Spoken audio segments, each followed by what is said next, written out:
Assalamualaikum warahmatullahi wabarakatuh. Seterusnya kita pergi kepada bahagian makmal sains anda. Okey, apa objektif kita untuk kita faham dalam makmal sains anda adalah pertama, kita dapat mengenal pasti dan menyatakan fungsi radas. Kedua, kita dapat mengenal pasti simbol dan contoh bahan yang berbahaya di makmal. Dan akhirnya, lepas kita kenal pasti, kita dapat melukis dan melabel radas yang biasa digunakan dalam makmal. Dan membuat pengelasan berdasarkan kegunaannya nanti. Dan akhir sekali, perkara yang penting sekali adalah peraturan dan langkah keselamatan yang perlu kita ambil semasa di dalam makmal. Inilah makmal sains. Okey, pertama sekali, kita lihat kat sini, tabung didih, tabung uji. Nampak sama tapi tak serupa. Tabung uji untuk mengisi bahan kimia dalam kuantiti yang kecil.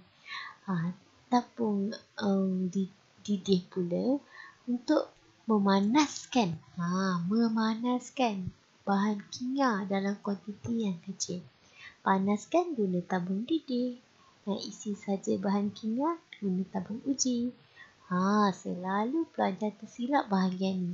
Kedua, bika. Bika ada 3 bentuk, iaitu bika biasa, bika kelalang kun dan juga kelalang dasar lepeh.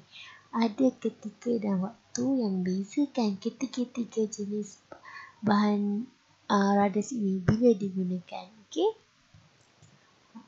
Ini pula adalah silinder penyukat untuk menyukat isi padu cecair. Manakala ini adalah burette. Burette menyukat isi padu cecair dengan tepat. Okey, rujuk pada buku teks awak ya. Dan seterusnya adalah pipette. Pipette ni pula menyukat isi padu cecair yang tetap. Ini tepat. Jika tanya mana yang lebih tepat adalah burette. Yang ini pula adalah tungku kaki 3, iaitu alat radas yang menyokong radas apabila nak melakukan pemanasan. Letak bika atas ni ke letak mangkuk pijak atas ni, tetapi di atas tungku kaki 3 ni perlu diletakkan kasar dawai. Tujuannya untuk menyebarkan haba dengan sekata semasa pemanasan. Di sini juga ada satu alat nama corong turas. Corong turas adalah untuk menyuras atau menapis pepejal yang tidak larut daripada campuran. Letak kertas turas dalam dia. Okey, nanti kita buat eksperimen, kita nampak apa tujuannya ya.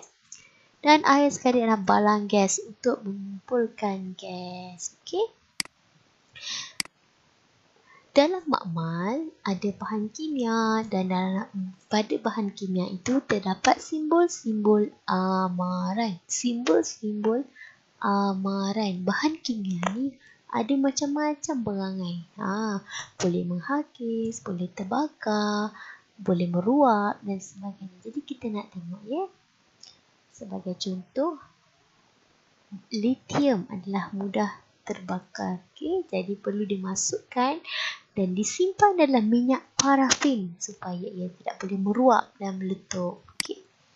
Jom kita lihat dulu. Untuk mengelakkan kejadian yang tidak diingini, kita perlu mematuhi peraturan dan langkah keselamatan makmal. Okey, ni bahagian terakhir, nanti kita lihat. Kita akan lihat dulu tentang simbol bahaya dalam makmal. Okey. Jadi inilah perkara yang kita nak tengok.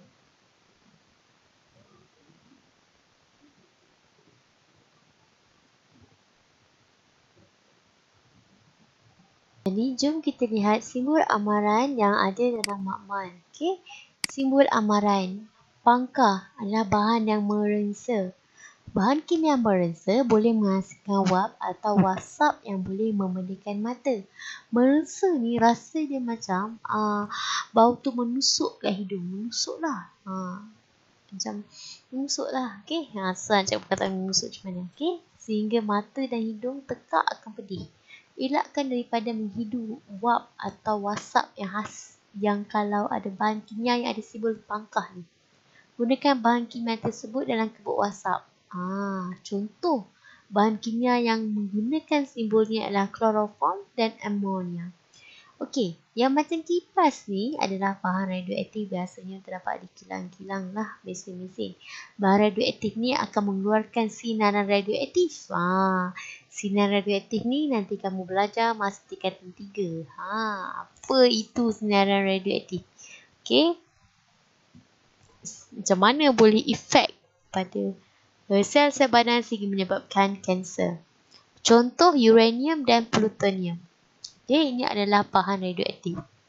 Seterusnya adalah bahan yang ada gambar menghakis ni. Bahan kimia ini bersifat menghakis. Jangan sentuh bahan kimia ini kerana akan melecurkan kulit.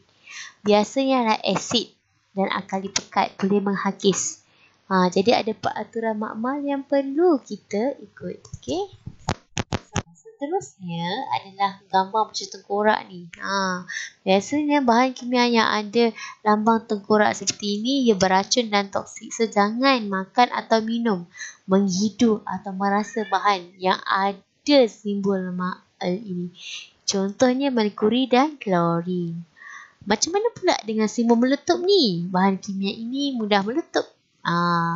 Gunakan dengan cermat. Ia seperti gas hidrogen dan gas butana.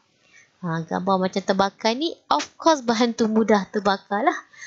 Jadi bahan ni mudah menguap kalau terdedah pada udara. Okay? Mudah terbakar. Jauhkan bahan ini dari sumber api atau haba. Gunakan dengan cermat. Contoh bahan mudah terbakar, alkohol, petrol. Okay?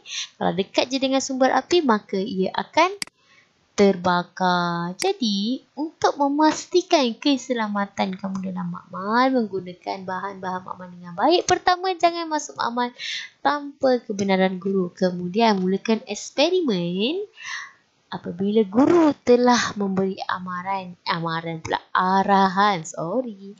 Okey, so jadi baca dulu, fahamkan arahan. Supaya aktiviti eksperimen dijalankan dengan lancar dan eksperimen dapat diselesaikan dalam tempoh masa yang ditetapkan. Okey, gunakan bahan kimia dan peralatan betul dan cermat. Kalau untuk bakar. Kalau untuk didik, untuk uji saja, jangan yang uji saja kita bakar. Itu yang boleh menyebabkan berlakunya kemalangan serta sukatan-sukatan bahan kimia yang perlu diambil. Larangan untuk minum dan makan sama saja seperti dalam kelas, dan makmal adalah tempat bahaya kerana ada bahan-bahan kimia, terutamanya makmal kimia. Jadi tak boleh bermain-main. Okey, jadi simpan semula bahan makmal setelah digunakan dalam makmal dan jangan dialihkan label ke, kan? Jangan tukar-tukar label bahan kimia ke. Pastikan masa jalankan eksperimen tu meja kemas. Jangan buku, pensel semua bersipah-sipah. Okey, nanti tak kemas dan susah sekiranya bahan kimia ada tertumpah dekat bahagian buku kamu dan sebagainya. Dan setelah itu cuci semua peralatan, buang bahan dengan kaedah yang betul. Contoh, yang terbakar jangan buang ke sampah. Dan akhir sekali, SOP, Sunnah of Prophet. Cuci tangan dengan air dan sabun sebelum meninggalkan makmal. Of course, lepas pegang bahan-bahan semasa eksperimen, kalau kotor pun basuhlah tangan. Okey? Itu sahaja untuk makmal anda. Okey, terima kasih.